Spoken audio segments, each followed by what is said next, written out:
Telugu PMC ప్రేక్షకులకు స్వాగతం. Hi friends, మీరు గనక ఇప్పుడే మా ఛానల్కు వచ్చినట్లయితే మా ఛానల్ని సబ్స్క్రైబ్ చేసుకోండి.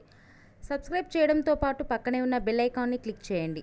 హీరోయిన్ శ్రీదేవి బోనీ కపూర్ల కూతురుగా బాలీవుడ్లో ఎంట్రీ ఇచ్చిన జాహ్నవి కపూర్ 2018లో రిలీజ్ అయిన దడక్ సినిమాతో హీరోయిన్గా పరిచయమైంది జాహ్నవి. వరుస సినిమాలతో నటిస్తూ దూసుకుపోతుంది. ఎన్టీఆర్ హీరోగా నటించిన దేవరా సినిమాతో తెలుగు పరిశ్రమలో అడుగుపెట్టింది జాహ్నవి.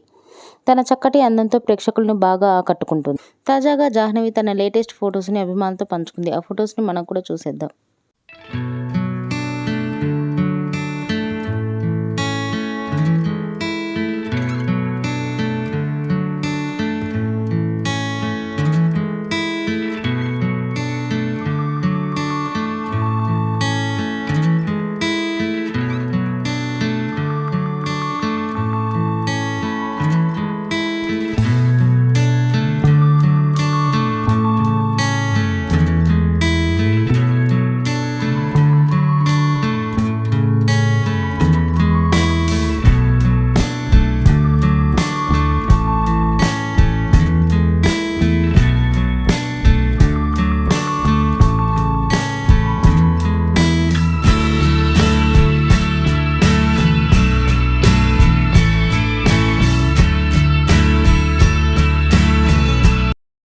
ఈ వీడియో మీకు నచ్చినట్లయితే లైక్ చేసి మరిన్ని టాలీవుడ్ లేటెస్ట్ అప్డేట్స్ మిస్ అవ్వకుండా చూడాలంటే తెలుగు పిఎంసి ఛానల్ను సబ్స్క్రైబ్ చేసుకొని పక్కనే ఉన్న బెల్ ఐకాన్ని క్లిక్ చేయండి.